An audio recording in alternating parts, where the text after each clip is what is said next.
Bismillahirrahmanirrahim. Assalamualaikum warahmatullahi wabarakatuh. Alhamdulillahirabbil alamin wa bihi nasta'inu ala umuri dunya waddin.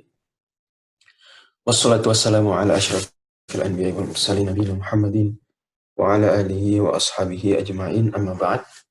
Para jamaah sekalian yang dirahmati Allah Subhanahu wa taala, juga tim CloudX Telkomsel yang semoga Allah berikan taufik dan bimbingan selalu. Kita kali ini kembali melanjutkan pembahasan tafsir dan tadabbur Qisarul Mufassal, surat-surat yang ada dimulai dari surat Ad-Duha sampai surat An-Nas, mana ini merupakan rangkaian surat-surat terpendek dalam Al-Quran. Dan kita sudah masuk ke pertemuan yang ke-6, dan kita masuk di surat Al-Bayyinah. Surat Al-Bayyinah. Boleh kita katakan bahwa surat Al-Bayyinah ini tipikalnya paling unik di antara semua surat di Qisarul Mufassal. Karena nampak sekali bahwa per ayatnya panjang. Per ayatnya panjang. Dan tidak heran karena memang dia surat Madaniyah. Karena dia surat Madaniyah berdasarkan kesepakatan seluruh ahli tafsir. Dan tipikal surat-surat Madaniyah adalah ayat-ayatnya panjang-panjang per ayatnya. Malah pun ya, rangkaian ayat-ayat tersebut juga di satu surat banyak juga. Ini ayat-ayat Madaniyah, surat-surat Madaniyah, umumnya ayatnya banyak dan panjang-panjang per ayatnya. Termasuk surat Al-Bayyinah ini, ya, meskipun memang hanya 8 ayat ya, tetapi dia per ayatnya panjang. Untuk ukuran surat juz 30 kelihatan sekali dia bukan surat Makkiyah, dia surat Madaniyah. Dan memang demikian adanya, apalagi topiknya bicara tentang ahli kitab. Dan ahli kitab baru dijumpai Nabi praktis ya secara jumlah nyata komunitas adalah ketika berada di Madinah, tidak di Mekah. Dan panjang-panjang surat Madaniyah karena memang yang diajak bicara umumnya orang yang beriman. Pada dasarnya kebanyakannya orang beriman. Ya. Jadi orang beriman siap mendengarkan ayat yang panjang, menerima. Adapun ayat-ayat Makkiyah maka cenderung pendek-pendek karena yang diajak bicara pada dasarnya adalah orang yang menolak. Orang yang menolak tentu ya kita berusaha, dan memang demikian pula Allah Subhanahu wa taala dalam Al-Qur'an di ayat-ayat Makkiyah agar pesan segera tersampaikan kepada orang-orang tersebut ya sebelum mereka pergi gitu. Sebelum mereka menolak. Ya, kalau panjang mereka bete, apa sih? Tapi kalau pendek pesan tersampaikan langsung, kemudian mereka mungkin akan terus menanti apa ayat selanjutnya, apa ayat selanjutnya. Jadi kalau kepanjangan justru tidak tepat. Jadi ini Masya Allah bentuk daripada keindahan Al-Quran itu sendiri. Dan membuktikan bahwa betul Al-Quran bukan karangan Nabi Muhammad SAW, karena betapa bedanya Quran edisi atau Quran ayat-ayat Makkiyah dan Quran ayat-ayat Madaniyah, nyata jelas bedanya. Dan kalau seandainya Al-Quran dari karangan Nabi Muhammad SAW, niscaya ya sulit Nabi Muhammad ini sebagai pengarang ya, Al-Quran untuk membuat perbedaan yang nyata jelas seperti itu. Kita semua tahu ya bahwa setiap pengarang, penulis dari kalangan manusia ini punya ciri khas yang dia sulit melepaskan diri dari ciri khas tersebut. Itu sudah jadi tipikal penulis tersebut. Bagaimanapun tulisannya akan nampak ciri khasnya. Dan Nabi Muhammad karena bukan pengarang Quran, maka Quran ya beda Makkiyahnya dan Madaniyah, dan konsisten. Makkiyah selama 13 tahun begitu, Madaniyah selama 10 tahun begitu. Tidak tertukar. Baik. Surat Al-Bayyinah disebut surat Al-Bayyinah diambil dari ayat yang pertama, yaitu kata-kata hatta ta'tiyahumul bayyinah. Di mana Al-Bayyinah artinya bukti yang nyata. Bukti itu Al-Bayyinah. Allah Subhanahu wa taala berfirman, "Lam yakunil ladzina kafaru min ahlil kitabi wal musyrikin munfakkina hatta ta'tiyahumul bayyinah." Orang-orang yang kafir, orang-orang non-muslim dari golongan ahli kitab dan orang-orang musyrikin, mereka tidak akan meninggalkan keyakinan mereka sampai datang kepada mereka bukti yang nyata. Di sini Allah Subhanahu wa taala menyebutkan bahwa orang yang kafir, orang non-muslim selain Islam, ini ada dua kelompok besar. yaitu yang pertama ahli kitab, dan yang kedua musyrikin. Ini salah satu pembagian non-muslim seperti ini. Non-muslim dibagi menjadi dua, yaitu ada yang ahli kitab, yaitu dimaksud dengan ahli kitab menurut hampir semua ulama adalah Nasrani dan Yahudi. Dan ahli kitab pun masuk kategori kafir juga, masuk kategori non-muslim juga. Jadi tidak tepat sebagaimana dinyatakan oleh para ulama seperti Imam Nawawi dalam Riyadhut Thalibin bahwa ya justru bertentangan sekali dengan Islam orang yang meragukan kekafirannya ahli kitab, misal Yahudi dan Nasrani. Justru dia dianggap telah melakukan hal yang membatalkan keislaman kalau meragukan, ragu saja ya, apakah ahli kitab ini Yahudi dan Nasrani ini kafir atau tidak. Ini justru adalah kekafiran itu sendiri, sebagaimana kata Imam An-Nawawi menukil kesepakatan para ulama lainnya juga. Jadi kita sebagai muslim yakin bahwa ahli kitab Yahudi dan Nasrani pun termasuk kategori kafir, kategori non-muslim. Tidak boleh ragu sedikit pun. Karena Al-Quran yang menyatakan demikian tidak hanya di ayat ini, tapi di banyak ayat. Adapun memang pada banyak ayat, ada banyak kasus panggilan kepada mereka ini lebih soft, lebih lembut. Mereka dipanggil wahai ahli kitab. Ya. Tapi itu tidak menafikan mereka ini kafir juga. Jadi tidak selalu yang kafir kemudian dipanggil wahai orang kafir, tidak selalu. Atau yang dipanggil ahli kitab, wahai ahli kitab, itu tidak kafir. Masing-masing ada momennya ya. Pemberian status, ada momennya. Konsep umum ada momennya. Jelas konsepnya bahwa ahli kitab termasuk golongan kafir. Tetapi dalam memanggil tentu Islam beretika. Islam beretika. Ya, tidak serta-merta kemudian menyamakan semua panggilan. Bagaimanapun ahli kitab termasuk di antara golongan kafir yang lebih baik dibandingkan kafir-kafir yang lain.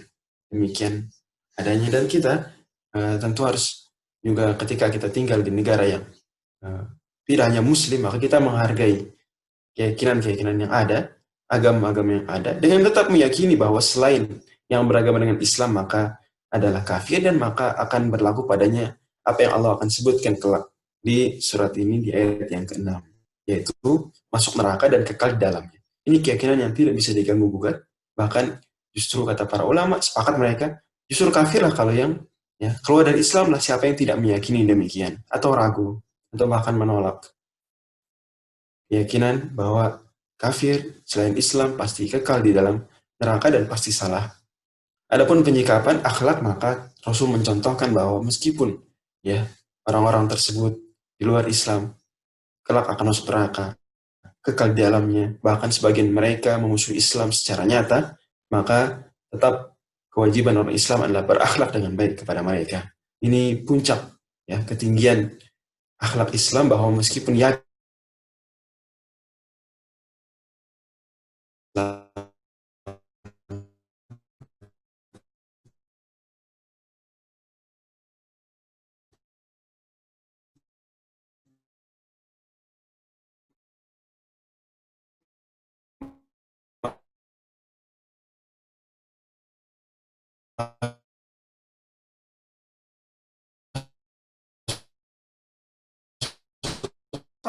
mereka masuk kategori orang kafir, tetapi ketika dibagi dua ini, maka mereka masuknya kategori musyrikin. Dan semua orang di luar Islam yang bukan Yahudi Nasrani dengan pembagian ini masuk kategori musyrikin. Dalam pembagian lain, semua orang kafir musyrikin. Dalam hal ini maka ahli kitab juga disebut musyrikin juga. Ahli kitab juga disebut musyrikin, karena mereka pun keyakinannya mengandung kemusyrikan. Keyakinan dan ibadah ahli kitab pun mengandung kemusyrikan. Baik. Kemudian Allah Subhanahu wa taala berfirman di ayat yang kedua bahwa bukti nyata tersebut adalah seorang rasul dari Allah, yaitu Nabi Muhammad sallallahu alaihi wasallam, yang membacakan lembaran-lembaran suhuf, lembaran-lembaran yang suci. Nabi Muhammad sallallahu alaihi wasallam tidak membaca, tidak bisa menulis. Beliau ummi sallallahu alaihi wasallam, tidak bisa membaca, tidak bisa menulis, bukan karena bodoh, tidak mau belajar, tidak, tetapi justru itu penjagaan dari Allah Subhanahu wa taala agar tetap Al-Quran ini tidak diragukan otentisitasnya, tidak diragukan originalitasnya, bahwa dia berasal dari Allah. Sebab kalau Nabi Muhammad SAW pandai membaca, pandai menulis, maka sebagaimana di surat Al-Ankabut, lartabal mubtilun. Niscaya orang-orang akan ragu, jangan-jangan Quran ini hasil copy paste, hasil menyalin, hasil karangan. Ternyata setelah nyata Nabi Muhammad SAW tidak bisa membaca, tidak bisa menulis, bahkan belum pernah kemudian berkarya sastra, ya satu bait pun, ya seumur hidup beliau, yang bahkan sebelum beliau berusia 40 tahun belum pernah menampakkan satu pun hal yang mirip dengan Quran. Tiba-tiba umur 40 tahun beliau membacakan Al-Quran. Maka ini justru membuktikan semakin nyata Al-Quran betul-betul dari Allah Subhanahu wa Ta'ala. Adapun di sini dikatakan membaca lembar-lembaran, yakni membaca isi Al-Quran yang ditulis dari zaman Nabi SAW sudah berupa lembaran. Bukan artinya Nabi Muhammad SAW membaca lembaran. Tidak seperti itu. Menurut para penafsir seperti Al-Baghawi, Al-Baydawi, dan semisalnya. Dan ini juga bukti bahwa Al-Quran itu sendiri sudah ditulis ya dalam media-media yang bisa didapatkan zaman tersebut, ya seperti kulit, pelepah kurma, batu, kayu, dan semisalnya. Tidak seperti sangkaan sebagian orang bahwa Al-Quran belum ditulis zaman Nabi. Tidak, justru seluruh Al-Quran sudah ditulis. Bagaimana tidak? Bukankah ayat yang pertama kali turun dan belum lama kita bahas ya, surat Al-Alaq. Ayat pertamanya saja sudah berbunyi Iqra, bacalah. Ayat kemudian masih dalam rangkaian ayat tersebut Allah berfirman, Alladzi 'allama bil qalam, yang mengajarkan dengan perantara pena. Maka Islam agama yang menjunjung tinggi budaya ilmu, menjunjung tinggi literasi. Wahyu pertamanya saja tegas ya, memerintahkan membaca dan juga menulis. Karenanya sahabat semuanya ini diperintahkan untuk belajar membaca, belajar menulis. Betul nabinya sendiri untuk hikmah yang tadi tidak bisa membaca, tidak bisa menulis.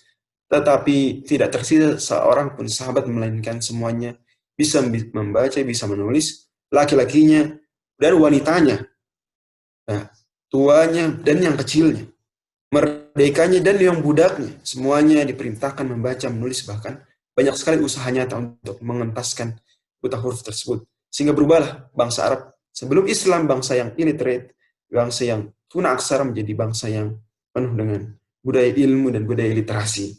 Setelah datang perintah Iqra dan juga Alladzi 'allama bil qalam. Menurut kata Allah Subhanahu wa Ta'ala, di dalam lembar-lembar tersebut ada kutubul qayyimah, kitab yang lurus. Jadi kitab-kitab yang lurus berupa wahyu Allah Subhanahu wa Ta'ala, Al-Quran. Dan tidaklah berpecah belah ayat keempat, orang-orang yang diberikan kitab tersebut ahli kitab, yakni kecuali setelah tiba kepada mereka bukti yang nyata. Jadi dahulu sebelum Nabi SAW diutus, sebelum Al-Quran diturunkan, seluruh ahli kitab sepakat bahwa kelak akan ada Nabi akhir zaman dan mereka akan mengimaninya. Ini sepakat semua ahli kitab. Yahudinya, Nasraninya sepakat. Mereka akan imani itu Nabi akhir zaman tersebut. Tapi justru setelah datang Nabi Muhammad SAW membawa Al-Quran, justru sebagian mereka ada yang beriman, ya, sebagian mereka, sebagian besarnya menolak justru. Ada yang ragu, ada yang menolak tegas, ada yang abstain, ada yang mengimani. Terpecah belah. Padahal sebelum Nabi Muhammad datang, justru mereka satu suara. Kelak kalau tiba Nabi akhir zaman akan beriman. Setelah datang justru berpecah belah. Ada yang beriman ragu, diam saja tidak komentar. Ada yang menolak nyata, ada yang musuh memerangi. Dan ayat kelima kata Allah Subhanahu wa Ta'ala, padahal mereka tidaklah jadi perintah. Mereka hanyalah diperintah kecuali dengan apa?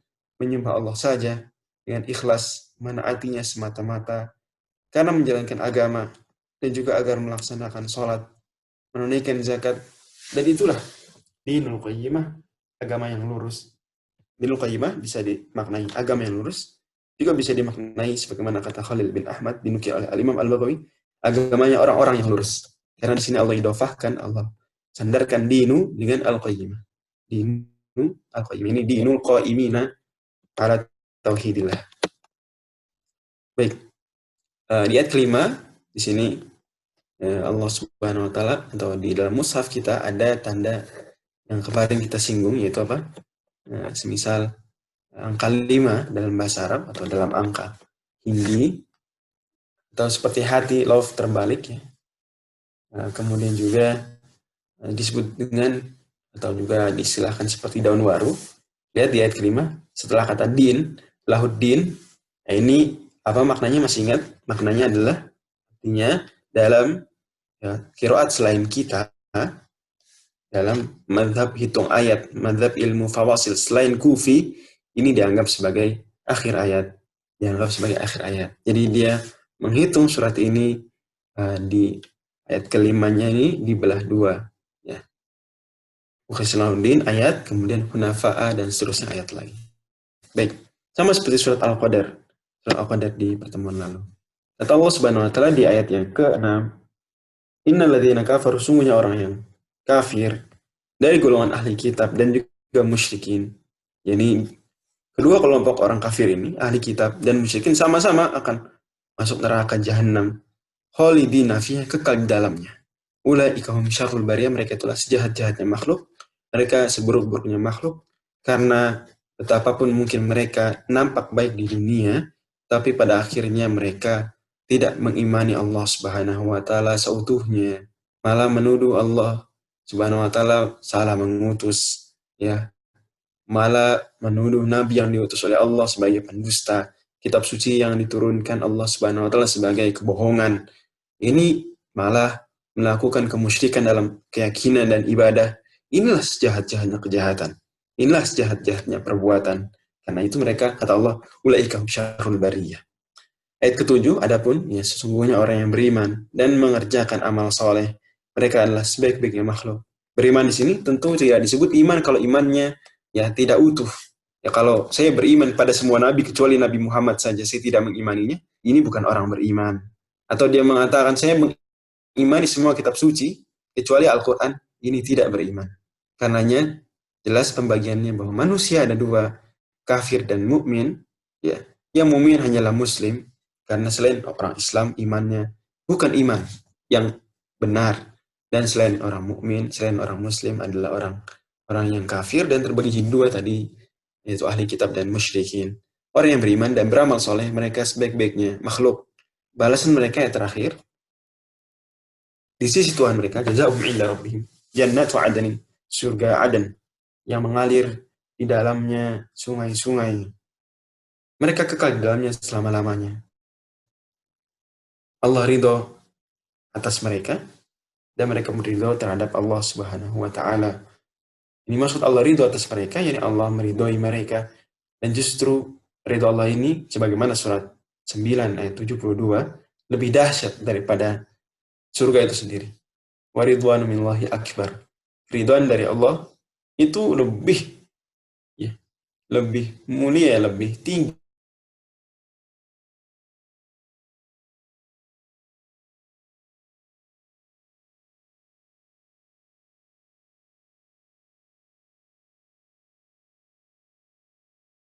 iman dan amal soleh. Ada hadis menarik terkait dengan surat Al-Bayyinah, yaitu ketika Nabi Shallallahu Alaihi Wasallam dalam hadis riwayat Bukhari mendatangi Ubay bin Ka'ab radhiyallahu anhu, salah seorang sahabat mulia.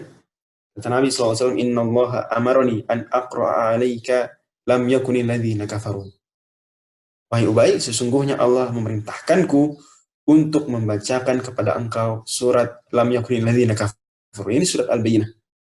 Maka kata Ubay, hal sammani, apakah Allah menyebut namaku? Kata Nabi SAW, na'am. Iya. Maka Ubay pun menangis.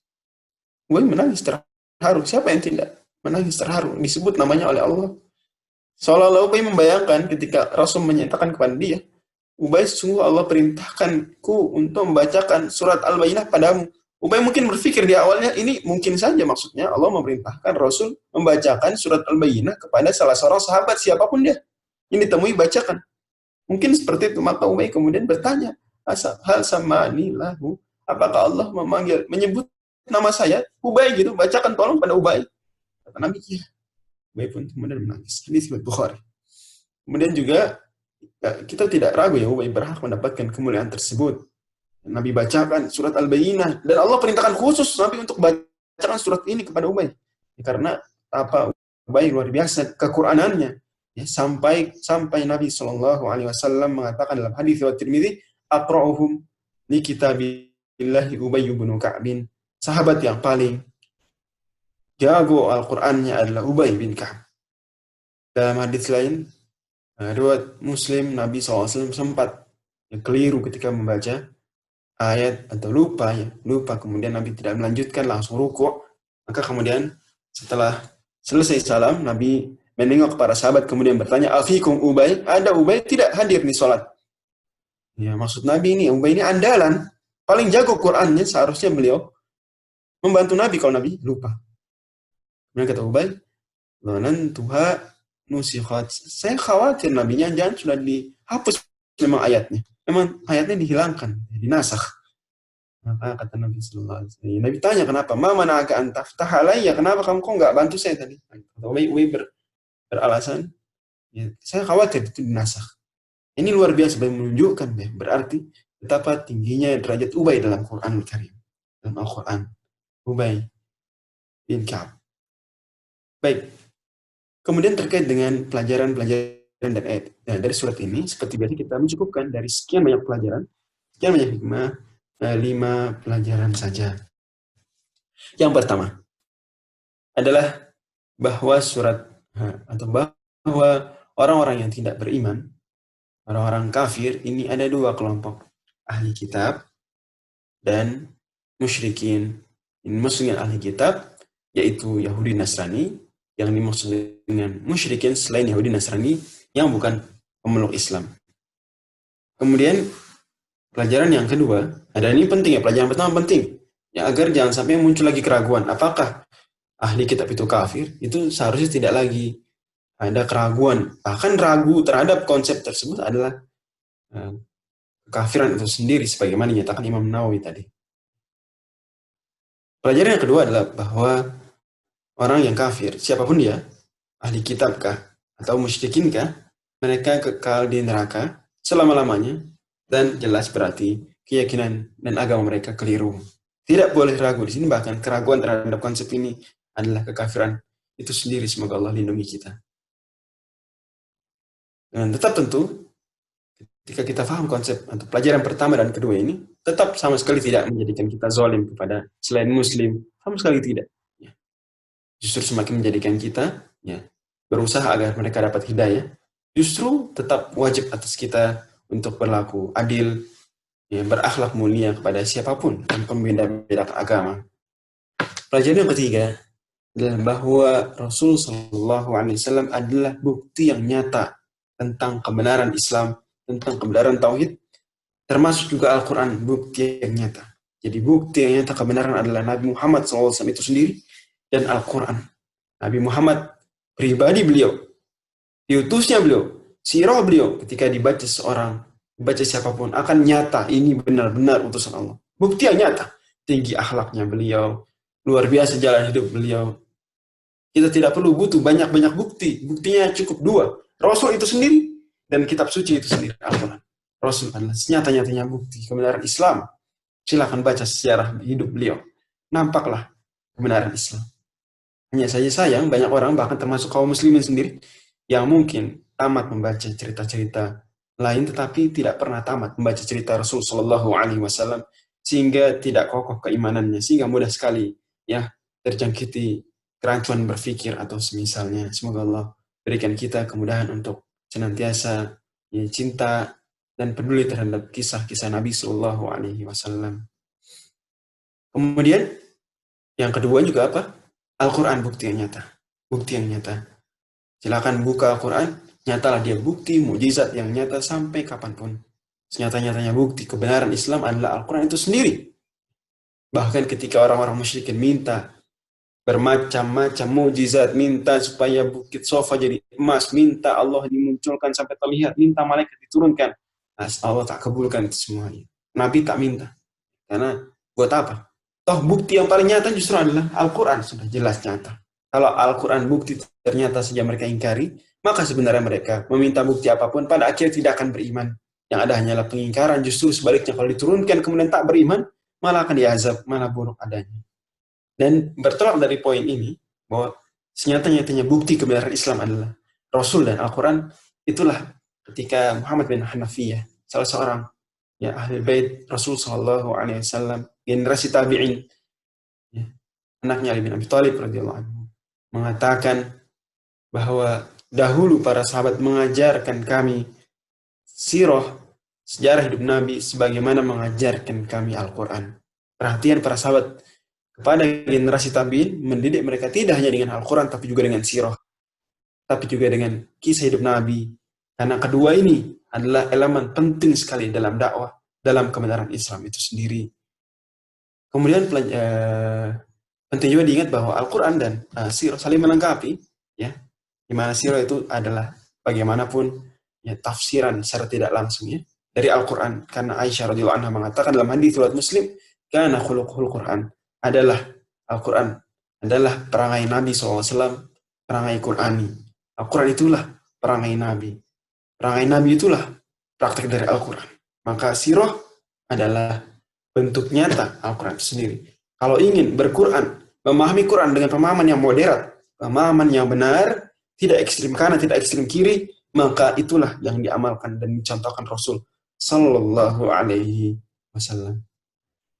Kemudian pelajaran yang keempat adalah bahwa orang yang beriman, dia ketika dia beramal soleh, iman dan amal soleh adalah satu rangkaian, maka dia akan mendapatkan surga Aden dan kekal di dalamnya selama-lamanya. Artinya, orang beriman dan beramal soleh, orang Islam, jika telah masuk surga maka kekal di dalam surga. Tetapi, jika dia datang membawa dosa besar dan belum bertaubat, maka dia berada di bawah kehendak Allah. Kalau Allah mau, Allah masukkan langsung ke surga, Allah ampuni gratis. Kalau Allah mau, Allah hukum dulu di neraka setempo yang Allah kehendaki. Kemudian setelah itu tidak kekal di neraka. Orang Islam, orang beriman beramal soleh tidak kekal, tapi setelah itu dimasukkan ke surga. Tapi sama-sama ketika sudah masuk ke dalam surga, maka kekal di dalam surga. Tentu derajatnya berbeda-beda tergantung tingkat ketakwaan dan amal soleh.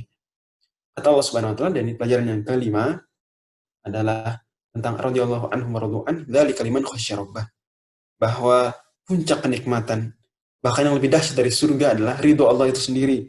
Dan ridho Allah diperoleh dengan amal soleh berlandaskan iman, dan Allah sebut secara khusus di sini mereka ridho pada Allah. Maka kata Imam As-Suddi, salah seorang tabi'in murid Ibnu Abbas, bagaimana mungkin Allah ridho padamu? Engkau saja tidak ridho Allah sebagai Rabbmu. Engkau saja tidak ridho perintah dan larangan Allah, masanya engkau menyangkal tidak suka Allah memerintah ini, melarang ini. Engkau saja tidak ridho atas ketentuan takdir Allah. Bagaimana mungkin Allah ridho atasmu? Dan itu semua pada akhirnya berpengaruh juga dan dipengaruhi oleh khasyah, takutnya seorang pada Allah. Takutnya dia pada Allah akan membawa dia untuk beramal soleh, untuk beriman dengan utuh, dan juga untuk ridho kepada Allah Subhanahu wa taala. Demikian barangkali bisa kita bahas dari surah Al-Bayyinah. Di mana surah Al-Bayyinah ini sangat berkorelasi dengan surat sebelumnya, surat Al-Qadar, di mana Allah katakan di surah Al-Qadar tentang kami turunkan Al-Quran. Maka di sini Allah sebutkan tentang Al-Quran itu sendiri dan hikmah turunnya Al-Quran terkait dengan ahli kitab, dan juga betapa Al-Quran dan Rasul yang membawanya adalah senyata-nyatanya Al-Bayyinah, bukti. Wallahu a'lam bishawab. Cukup sampai sini. Terima kasih atas perhatian para jamaah sekalian. Mohon maaf jika ada yang kurang berkenan. Nasmillah fatun qarib wa bashir minin. Subhanakallahumma bihamdika asyhadu an la ilaha illa anta astaghfiruka wa atubu ilaik. Assalamualaikum warahmatullahi wabarakatuh.